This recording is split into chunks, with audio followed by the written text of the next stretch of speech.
யாருகிட்ட அவர் தொகுதி பங்கிட்ட பேசி இருக்கணும்? எடப்பாடி பழனிசாமி கிட்ட தானே பேசி இருக்கணும். எடப்பாடி பழனிசாமி ஒரு குழு போட்டார் இல்லையா? அந்த குழு எங்கேயாவது ஒரு இடத்துல வேலை செஞ்சு நீங்க பாத்தீங்களா?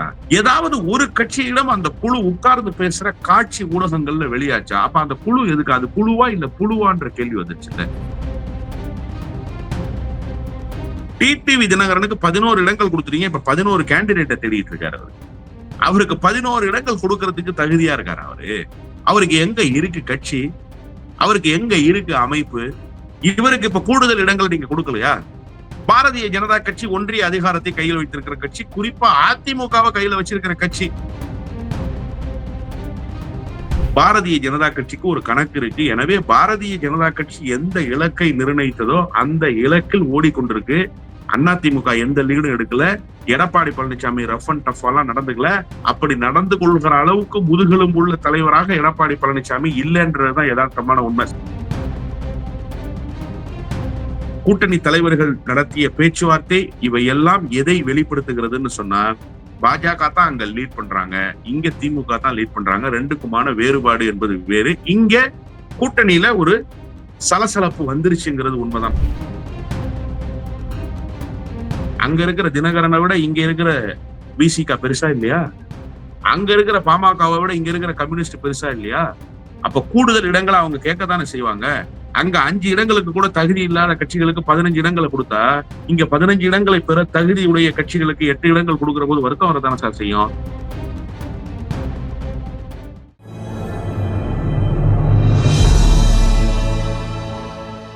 தமிழ் நியூஸ் நேயர்களுக்கு வணக்கம். இன்றைய சிறப்பு நேர்காணலில் நம்மோடு இருந்திருப்பவர் திராவிட வெற்றி கழகத்தினுடைய முதன்மை செயலாளர் மரியாதைக்குரிய வல்லம் பஷீர் சார். சார் வணக்கம் சார். இப்போ பிரதான இரு திராவிட கட்சிகள் தொகுதி பங்கீட்ட ஓரளவு முடிவுக்கு கொண்டு வந்திருக்கிறாங்க. பெரும் சிக்கலுக்கு மத்தியில குறிப்பா அதிமுகவுக்கு பெரிய சிக்கல் இருக்கும். பாஜக தங்கள் விரும்பக்கூடிய இடங்களை அவர்கள் பெற்றுக்கொள்வார்கள் என்று கருதப்பட்ட நிலையிலே இபிஎஸ் ரஃப் அண்ட் டஃப் பார்கெனர், நான் கொடுக்கறதா நீங்க வாங்கணும் அப்படிங்கறத வந்து நிலைநாட்டாரு போல. 27 இடங்கள்ல அவர் வந்து பிஜேபி அகாமடேட் பண்ணிக்கிட்டாரு. பாட்டாளி மக்கள் கட்சியும் வரலாற்றில் 20 இடங்களுக்கும் குறைவான இடங்களை வாங்கியிருக்கிறது. அமமுகவும் 11 இடங்கள் வாங்கியிருக்கிறது. ஏறத்தாழ 170 தொகுதிகள் இரட்டையிலே போட்டியிட போகிறது என்பது நமக்கு ஊர்ஜிதமாக வரக்கூடிய தகவல். திமுக கூட்டணியிலையும் ஓரளவு இன்றைய தினம் விசிகாவுக்கும் முடிவடைந்தாலும் அங்க இருக்கக்கூடிய கூட்டணி கட்சிகள் ரொம்ப தோய்வோடு, ரொம்ப வருத்தத்தோடு தங்களுடைய சங்கடங்களை எல்லாம் பொதுவெளியில் முன்வைக்கக்கூடிய தன்மை இருக்கிறது அல்லவா? இது எப்படி பார்ப்பது? ஒரு வெற்றி அணி பெர்செப்ஷன் வைஸா நாங்க தான் வந்து லீடிங்ல இருக்கிறோம், மக்கள் மத்தியில் நாங்க தான் இருக்கோம்னு சொல்லக்கூடிய அணி.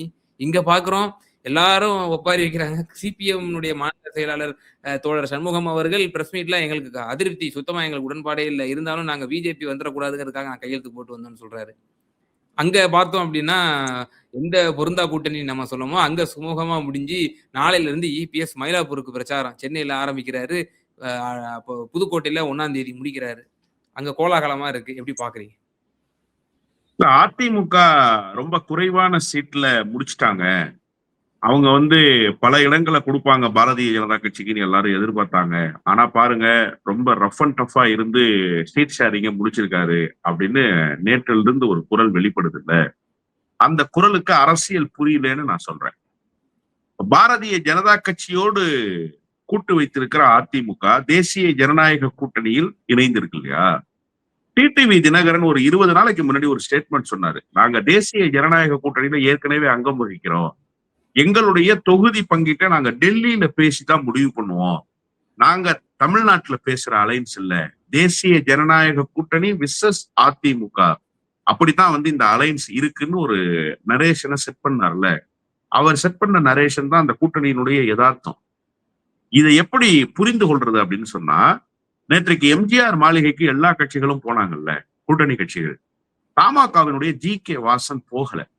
அப்போ ஒரு சர்ச்சை இருக்கு அப்படிங்கிற மாதிரியான ஒரு செய்தி இருந்தது. நான் ஆனா நம்பல. ஏன்னா ஜி.கே. வாசன் அவ்வளவு சுயமாக முடிவெடுக்கிற அளவுக்கு ஒரு பலம் வாய்ந்த தலைவரும் இல்ல, அவருக்கு அவ்வளவு பெரிய உணர்வுகளும் இல்லைன்றது எனக்கு தெரியும். கொள்கை கோட்பாடு தத்துவம்லாம் இல்லைன்றது எனக்கு தெரியும்.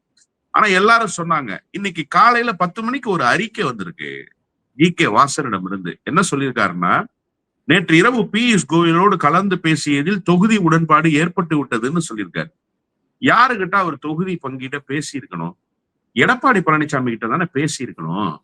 எடப்பாடி பழனிசாமி ஒரு குழு போட்டார் இல்லையா? அந்த குழு எங்கேயாவது ஒரு இடத்துல வேலை செஞ்சு நீங்க பார்த்தீங்களா? அப்ப எப்படி நீங்க வந்து இந்த சீட் ஷேரிங்க வந்து ரஃப் அண்ட் டஃப்பா முடிச்சுட்டாங்கன்னு சொல்ல முடியும்? திமுக தரப்புல ஒரு ப்ராசஸ் நடந்தது இல்ல. தொகுதி பங்கீட்டு குழு. அண்ணன் கே.என். நேரு, அண்ணன் டி.ஆர். பாலு, அண்ணன் ஆ. ராசா, இவங்க அண்ணன் எல்லாம் எம்.ஆர்.கே. பன்னீர்செல்வம் இவங்க எல்லாம் உட்கார்ந்திருந்தாங்க. அந்தந்த கூட்டணி கட்சிகள் வந்து பேச்சுவார்த்தை நடத்தினாங்க. அந்த ப்ராசஸ் தென்பட்டது இல்ல. இவர் ஒரு பங்கீட்டு குழுன்னு ஒரு குழுவை போட்டாரு. கே.பி. முனுசாமி, எஸ்.பி. வேலுமணி, வளர்மதி இவங்க எல்லாம் சேர்ந்து ஒரு குழு. ஏதாவது ஒரு கட்சிட்ட அந்த குழு பேச்சுவார்த்தை நடத்துனது நீங்க பாத்தீங்களா? ஏதாவது ஒரு கட்சியிடம் அந்த குழு உட்கார்ந்து பேசுற காட்சி ஊடகங்கள்ல வெளியாச்சா? அப்ப அந்த குழு எதுக்கு? அது குழுவா இல்ல புழுவான்ற கேள்வி வந்துச்சு இல்ல. ஒண்ணு நான் அப்படியே விட்டுறேன். அது அந்த கட்சியினுடைய பிரச்சனை. அதுக்குள்ள நான் போக விரும்பல. இப்ப நீங்க சொன்னீங்க இல்லையா? உங்களுடைய கருத்து தான் பெரும்பான்மையாக பேசப்படுகிறவர்களுடைய கருத்தாக இருக்கு. ரொம்ப கட் அண்ட் ரைட்டா முடிச்சுட்டாங்க. எங்க சார் கட் அண்ட் ரைட்டா முடிச்சாங்க? பாட்டாளி மக்கள் கட்சிக்கு கொடுத்திருக்கிற சீட்டும் பாஜகவினுடைய கணக்கு தான். டிடிவி தினகரனுக்கு கொடுத்திருக்கிற சீட்டும் பாஜகவினுடைய கணக்கு தான். இது இல்லாம ஐஜேகே பாரிவேந்தருக்கு கொடுக்க போற சீட்டு தமாகவுக்கு ஒப்பந்தம் ஏற்பட்டுருச்சுன்னு பாஜகவோடு பேசிட்டேன்னு அவர் சொல்றாருல்ல. 2ஓ 3ஓ பேசி முடிவு ஆகியிருக்கலாம். அதுவும் பாஜகவினுடைய கணக்கு தான். ஜான் பாண்டியன் யாரோட கணக்கு? அதை எந்த கணக்குல கொண்டு வந்து நீங்க சேர்க்கிறது? அப்போ இப்படி ஒரு பட்டியலை நீங்க போட்டு பாத்தீங்கன்னா தேசிய ஜனநாயக கூட்டணி அதிமுக இந்த பெர்செப்ஷன் இருக்குல்ல, அது எப்படி போய் முடியுதுன்னா கிட்டத்தட்ட 65 70 இடங்களை பாஜக பெற்றிருக்கு. பாஜக தன்னுடைய சகாக்களுக்கு பிரித்து கொடுத்திருக்கு. அப்படிதான் நீங்க இதை பார்க்கணும். ஒண்ணு. ரெண்டாவது நீங்க ரொம்ப முக்கியமான ஒரு செய்தியை வந்து சொன்னீங்க. பாட்டாளி மக்கள் கட்சி இதுவரை பெறாத அளவுக்கு குறைந்த இடங்களை பெற்று நான் இதுவே கூடுதல் இடங்கள்னு சொல்றேன். சார் 2 துண்டு ஆயிடுச்சு சார் கட்சி. 2 துண்டு ஆனதுக்கு பிறகு 20 இடங்கள்ல போட்டியிட்ட கட்சிக்கு 10 இடங்கள் தானே கொடுக்கணும். நீங்க எதுக்கு 18 இடங்கள் கொடுத்திருக்கீங்க? டிமாண்ட் பண்ற இடத்துல அன்புமணி இருந்தாரா? அன்புமணிக்கு வேற ஏதாவது சாய்ஸ் இப்ப தேமுதிகவுக்கு சாய்ஸ் இருந்துச்சு சார். டோர் ஓப்பன்லயே இருந்தது. யாரு வேணாலும் அந்த அலைன்ஸ்குள்ள போக முடியும்ன்ற ஒரு சூழல் இருந்துச்சு. எய்தர் டிஎம்கே அலைன்ஸ்குள்ள அவங்க போலாம், இல்ல ஏடிஎம்கே அலைன்ஸ்குள்ள போகலாம் அப்படின்ற ஒரு சூழல் இருந்துச்சு. அப்போ அவங்களுடைய டிமாண்ட அவங்க வைக்க முடிஞ்சிச்சு. ஆனா பாமகவுக்கு அப்படி ஒரு டிமாண்ட் இருக்கா? குறிப்பா அன்புமணிக்கு அப்படி ஒரு டிமாண்ட் இருக்கா? நீங்க ஏற்கனவே ஒரு ராஜ்யசபா கொடுத்ததற்கு பிறகு எந்த அடிப்படையில நீங்க வந்து அன்புமணிக்கு இத்தனை இடங்களை கொடுத்திருக்கீங்க? இதுவே கூடுதல் இடங்கள் தான். இங்கேயே பேலன்ஸை மிஸ் பண்ணிட்டாருன்னு நான் பாக்குறேன் எடப்பாடி பழனிசாமியை. ஒண்ணு. ரெண்டாவது மிக முக்கியமான ஒரு விஷயத்த பேசியாக வேண்டியிருக்கு. டிடிவி தினகரனுக்கு 11 இடங்கள் கொடுத்துறீங்க. இப்ப 11 கேண்டிடேட்டை தேடிட்டு இருக்காரு அவரு. அவருக்கு 11 இடங்கள் கொடுக்கறதுக்கு தகுதியா இருக்காரு அவரு. அவருக்கு எங்க இருக்கு கட்சி? அவருக்கு எங்க இருக்கு அமைப்பு? இவருக்கு இப்ப கூடுதல் இடங்கள் நீங்க கொடுக்கலையா? பாரதிய ஜனதா கட்சி ஒன்றிய அதிகாரத்தை கையில் வைத்திருக்கிற கட்சி, குறிப்பா அதிமுகவை கையில வச்சிருக்கிற கட்சி. அதனால அவங்க கேட்கிற இடங்களை நீங்க கொடுத்திருக்கீங்க. அவங்களுக்கு கூடுதல் இடங்களை கொடுத்திருக்கிறாங்கன்றத மறந்துடக்கூடாது. போன முறை கொடுத்த இடங்களே தகுதிக்கு மீறி கொடுக்கப்பட்ட இடங்கள். அதை விட கூடுதலான இடங்களை இந்த முறை நீங்க கொடுத்திருக்கீங்கன்னா அப்ப பேலன்ஸ் மிஸ் ஆயிடுச்சுன்னு தானே அர்த்தம். எனவே எடப்பாடி பழனிசாமி இன்னும் சுமூகமாகலாம் கூட்டணி பேச்சுவார்த்தையெல்லாம் முடிக்கல. அங்கேயும் நெருக்கடிகள் உருவாக்கப்பட்டு அந்த நெருக்கடிகளின் மூலமாக பாரதிய ஜனதா கட்சி எதை சாதித்துக் கொள்ள முடியுமோ அதை சாதிச்சுக்கிட்டு. சரி சார், நீங்க சொன்னீங்க பாரதிய ஜனதா கட்சி கூடுதலான இடங்களை பெற்றுச்சு. இன்னும் கூடுதலான இடங்களை பெறலாம். கேண்டிடேட் இல்ல சார் அங்க. இதான் யதார்த்தமான உண்மை. இப்ப இந்த இடங்களுக்கே வேட்பாளர்களை தேடி அலைய வேண்டிய கட்டாயத்துல இருக்கு பாஜக. இதை தாண்டி வெற்றின்னு ஒண்ணு இருக்கு கணக்கு. நீங்க வெறுமனே எலெக்ஷன்ல பார்ட்டிசிபேட் பண்றது இல்ல நோக்கம். வின்னிங் ரேஸ்ல வரணும். அப்ப வின்னிங் ரேஸ்ல வரணும்னா பாரதிய ஜனதா கட்சிக்கு ஒரு கணக்கு இருக்கு. எனவே பாரதிய ஜனதா கட்சி எந்த இலக்கை நிர்ணயித்ததோ அந்த இலக்கில் ஓடிக்கொண்டிருக்கு. அதிமுக எந்த லீடும் எடுக்கல. Edappadi Palaniswami rough and tough எல்லாம் நடந்துக்கல. அப்படி நடந்து கொள்கிற அளவுக்கு முதுகெலும்பு உள்ள தலைவராக எடப்பாடி பழனிசாமி இல்லைன்றதுதான் யதார்த்தமான உண்மை. சரி, இப்ப இங்க வந்துருவோம். திமுக கூட்டணியில சலசலப்பு இருக்கு. சின்ன குறுக்கீடு திமுக வர்றதுக்கு முன்னாடி இப்ப நீங்க சொன்னீங்க பாட்டாளி மக்கள் கட்சி 2 துண்டா இருக்கு. அமமுக எங்க இருக்கு? கடந்த தேர்தல்கள்லயே அவங்க வந்து 0.4 தான் எடுத்தாங்க அப்படின்ற மாதிரிலாம் நீங்க மேற்கோள் காட்டினீங்க. ஆனால் பாஜக கடந்த சட்டமன்ற தேர்தலுக்கும் இந்த சட்டமன்ற தேர்தலுக்கும் ஒப்பிடும் பொழுது வளர்ந்துருக்கு இல்லையா? நாடாளுமன்ற தேர்தலில் கணிசமான ஓட்டு வாங்கியிருக்காங்க இல்லையா? அந்த கட்சி வளர்ந்துருக்கு. நீங்க அப்படி போற போக்குல சொல்லிட முடியாதுல்ல. காங்கிரஸ் அப்படி என்ன வளர்ந்துச்சு? பாஜகவோட ஒப்பிட்டு நம்ம பேசுவோம். காங்கிரஸ் அப்படி வளர்ந்து விட்டதா? 3 சீட்டு 28 சீட்டு வாங்கக்கூடிய அளவிற்கு திமுக கூட்டணியில் காங்கிரஸ் தன்னுடைய பங்களிப்பை அவங்க பெருசா வழங்குறாங்களா? ஆனால் பாஜக வளர்ந்திருக்கு. அப்படின்னு நம்ம ஒத்துக்க தானே ஆகணும். அதாவது பாரதிய ஜனதா கட்சி வளர்ந்திருக்குங்கிறது எந்த அளவுக்கு உண்மையோ, அதே அளவுக்கு பாரதிய ஜனதா கட்சி என்கிற பெயரால் காட்டப்படுகிற கணக்கு இருக்குல்ல, அது பாரதிய ஜனதா கட்சியினுடைய கணக்கு இல்லைங்கிறதும் உண்மை. நீங்க அதையும் மறந்துடக்கூடாது. கடந்த நாடாளுமன்ற தேர்தல் கணக்குல எடுத்தா, அந்த நாடாளுமன்ற தேர்தல்ல ஸ்டார் கேண்டிடேட்ஸா சில பேர் அடையாளப்படுத்தப்பட்டாங்க. அவங்களுக்கு தங்களை நிரூபித்துக் கொள்ள வேண்டிய கட்டாயம் இருந்துச்சா இல்லையா? உதாரணத்துக்கு தேனியில டிடிவி தினகரன் தான் யாருங்கிறத ப்ரூவ் பண்ண வேண்டிய கட்டாயத்துல இருந்தாரு. பல சக்கர வியூகங்களை வகுத்து பார்த்தாரு. அப்ப அது எப்படி பாரதிய ஜனதாவினுடைய கணக்குல வருது? அது இண்டிவிஜுவல் டிடிவி தினகரன் தான். அதே மாதிரி ராமநாதபுரத்துல அண்ணன் ஓபிஎஸ் அவரு எவ்வளவு வியூகங்களை வகுத்து பார்த்தாரு. பலாப்பழம் சின்னத்தை தூக்கிட்டு போனாரு. எப்படி தேர்தல் பணிகள் ஆற்றினார்னா நான் இப்ப பேச விரும்பல, அது சங்கடத்தை உருவாக்கும். ஆனா அன்னைக்கு அவர் செய்த தேர்தல் பணி, அவருக்காக செய்யப்பட்ட தேர்தல் பணி, அது எப்படி பாரதிய ஜனதாவினுடைய கணக்குல வரும்? ஏசி சண்முகம் அவர் தன்னை ப்ரூவ் பண்ணிக்கிறதுக்காக செய்த வேலைகள், தேர்தல் பணி ஆற்றிய விதம், அது எப்படி பாஜகவினுடைய கணக்குல வரும்? ஒட்டுமொத்த தேசிய ஜனநாயக கூட்டணின்னு கணக்குல வைப்பீங்களா, இல்ல பாரதிய ஜனதா கட்சின்னு நீங்க கணக்குல வைப்பீங்களா? அப்ப இண்டிவிஜுவல் பாரதிய ஜனதா கட்சியினுடைய வாக்கா அது இல்ல. மாறாக இண்டிவிஜுவல் கேண்டிடேட்ஸுக்கு இருந்த செல்வாக்கு, அதில் அங்கம் வகித்த கட்சிகளுக்கு இருந்த குறைந்தபட்ச வாக்குகளை வச்சுக்கோங்க. குறைந்தபட்சமாகவே வச்சுக்கோங்க. 0.4%, 0.5%, 0.8% இப்படி வச்சுக்கிட்டாலுமே கூட எல்லா கட்சிகளும் சேர்ந்து கொடுத்த அந்த வாக்கு சதவீதத்தை நீங்க பாஜகவினுடைய கணக்குல எழுதுறது தப்புன்னு நான் சொல்றேன். இல்ல சின்ன அப்புறம் குறுக்கீடு. முக்கியமான அப்படி கேள்வி என்றால் இல்ல. திமுக தனித்து நிற்குமா? கூட்டணி இல்லாமல் அப்படிங்கிற ஒரு கேள்வி அடுத்தபடியா வரும். அப்ப திமுக தனித்து நின்று தன்னுடைய வாக்குகளை ப்ரூவ் பண்ணுவாங்களா? என்னைக்காவது தனித்து நின்று ஆட்சியை பிடித்திருக்கிறார்களா? அப்படி என்றால் திரு வல்லம் பஷீர் அவர்கள் ஒப்புக்கொள்வாரா? திமுக தனித்து நின்றால் 2014ல் வாங்கியது போல 20, 25% தான் திராவிட முன்னேற்ற கழகத்திற்கு வாய்ப்பு. மீதி 20, 22% பங்களிப்பு பிற கட்சிகளினுடைய பங்களிப்பு தான். திமுக தனித்து நின்று ஒருபோதும் ஆட்சி அமைக்க முடியாது என்றும் நீங்கள் பிரகடனப்படுத்த தயாரா? சார், இன்னைக்கு நிலைமைக்கு திமுக தனித்து நின்று ஆட்சி அதிகாரத்தை கைப்பற்றும். நல்லா ஒரு விஷயத்தை புரிஞ்சுக்கோங்க. ம். 2014 சூழல் வேற, இன்னைக்கு இருக்கிற சூழல் வேற. 2014ல மோடிக்கு எதிரான அலை இருக்கா இல்லையான்னு தெரியாம தமிழ்நாட்டுல ஒரு வேவ் இருந்துச்சு. அந்த நேரத்துல மோடிக்கு எதிரான அலை தமிழ்நாட்டுல வீசுங்கிற ஒரு சூழலை உருவாக்கியது அம்மையார் ஜெயலலிதா. அன்னைக்கு மும்முனை போட்டி இருந்துச்சு. அன்னைக்கு இருந்த கள நிலவரம் வேற. அன்னைக்கு ஜெயலலிதா அம்மையார் உயிரோடு இருந்தார். அதிமுக என்கிற வலுவான கட்டமைப்பு அவர்களுடைய கையில் இருந்துச்சு. அன்னைக்கு இருந்த நிலைமை வேற. இன்னைக்கு என்ன நிலைமை? ஒன்றுபட்ட அதிமுகவே இல்ல. ஒன்றுபட்ட அதிமுகவுல ஒரு பெரிய பிளவு ஏற்பட்டிருக்கு. அந்த பிளவுல ஒரு பார்ட்டை சரி பண்ணிருக்காங்க. சசிகலா அம்மையார் தனியா நிக்கிறாங்க. இதெல்லாம் ஒரு பெரிய கால்குலேஷனுக்குள்ள வரும் சார். இந்த அரித்மெட்டிக் கால்குலேஷன்லாம் தனியா ஒரு நேர்காணல் பண்ணணும். கூட்டணிகளை உள்ளடக்கி கொண்டு வெற்றி பெற வேண்டும் என்கிற நோக்கம் முதலமைச்சரிடத்துல இருக்கு. அந்த முதலமைச்சரினுடைய நோக்கம் என்பது தாயுள்ளம் கொண்ட நோக்கம். அதுக்காக நீங்க அதை குறைத்து மதிப்பிடக்கூடாது. நான் அதனாலதான் முதல் கேள்விக்கு பதில் சொல்லிதான் இந்த கேள்வியை எழுந்திருக்காது. நீங்க கேட்டீங்க, பாஜகவோடு ஒப்பிட்டு பார்த்தா காங்கிரஸ் வளர்ச்சி அடைஞ்சிருக்கா? இல்ல. யார் வளர்ச்சி அடைஞ்சிருக்குன்னு சொன்னா, அப்ப ஏன் சார் காங்கிரஸுக்கு கூடுதலான இடங்கள் கொடுத்தா? அதான் அந்த தாயுள்ளத்தினுடைய மனப்பான்மை.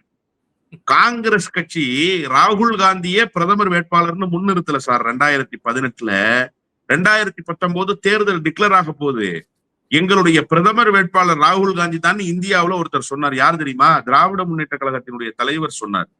அப்ப அவருக்கு காங்கிரஸ் மீது கரிசனம் இருந்துச்சா இல்லையா? நீங்க நல்லா யோசிச்சு பாருங்க. ஆளுங்கட்சியாக வருகிற தகுதி படைத்த மாநிலம் காங்கிரசுக்கு கேரளா. அங்க கேரளா சொல்லத்தக்க வெற்றியை பெற முடியல. கர்நாடகாவுல இன்னைக்கு ரூலிங் பார்ட்டி, அங்க பாரதிய ஜனதா கட்சி கண்ணுல விரல விட்டு ஆட்டிருச்சு காங்கிரஸ் கட்சிக்கு.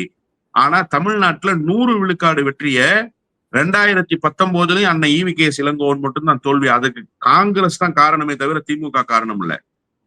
அப்ப 100 விழுக்காடு வெற்றியை தொடர்ச்சியாக 2 நாடாளுமன்ற தேர்தல்கள்ல கொடுத்து காங்கிரஸ் கட்சியினுடைய அகில இந்திய முகம் சிதைந்து விடாமல் பாதுகாத்தது யாரு? யாரு சார்? இந்த திமுக தானே பாதுகாத்துச்சு. அப்ப அவருக்கு என்ன மனநிலை இருந்ததோ அந்த மனநிலையோடு தான் இப்பவும் காங்கிரஸ் கட்சியை வச்சிருக்காரு. அதனாலதான் சரின்னு சொல்லி இவ்வளவு நெருக்கடிகளையும் தாங்கி கொண்டு 3 சீட்டுகளை கொடுத்திருக்காரு. நீங்க காங்கிரஸ் கட்சியினுடைய வளர்ச்சிக்காக கொடுக்கப்பட்ட சீட் அல்ல. காங்கிரஸ் கட்சியினுடைய பலத்துக்காக கொடுக்கப்பட்ட சீட் இல்ல. காங்கிரஸ் கட்சியின் மீது இருக்கிற கரிசனத்தால் கொடுக்கப்பட்ட சீட்டு. அப்படிதான் இதை நீங்க புரிஞ்சுக்கணும். இப்ப சொல்லுங்க, எனக்கு பாஜகவின் மீது கரிசனம் இருக்கு, அதனால நான் சீட்டு கொடுக்குறேன் எடப்பாடி சொல்லுவாரா? நான் சொல்றேன்ல, திமுகவுக்கு கரிசனம் இருந்துச்சு சார் காங்கிரஸ் மேல. இப்பவும் இருக்கு சார்.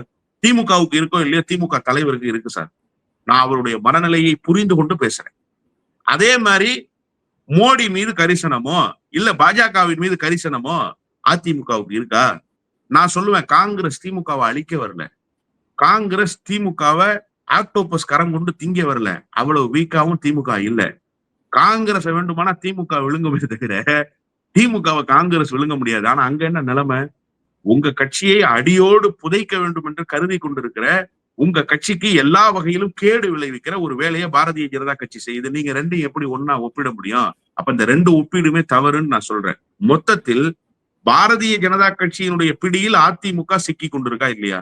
நான் அதனாலதான் சொன்னேன், இந்த கூட்டணி பேச்சுவார்த்தை நடந்த ப்ராசஸ், அதனுடைய விதம், கூட்டணி தலைவர்கள் நடத்திய பேச்சுவார்த்தை, இவை எல்லாம் எதை வெளிப்படுத்துகிறதுன்னு சொன்னா, பாஜக தான் அங்க லீட் பண்றாங்க, இங்க திமுக தான் லீட் பண்றாங்க. ரெண்டுக்குமான வேறுபாடு என்பது வேறு. இங்க கூட்டணியில ஒரு சலசலப்பு வந்துருச்சுங்கிறது உண்மைதான். நான் மறைக்கலாம் விரும்பல, பொய் சொல்லலாம் விரும்பல. ஆமா, கூட்டணியில ஒரு சலசலப்பு வந்துச்சு.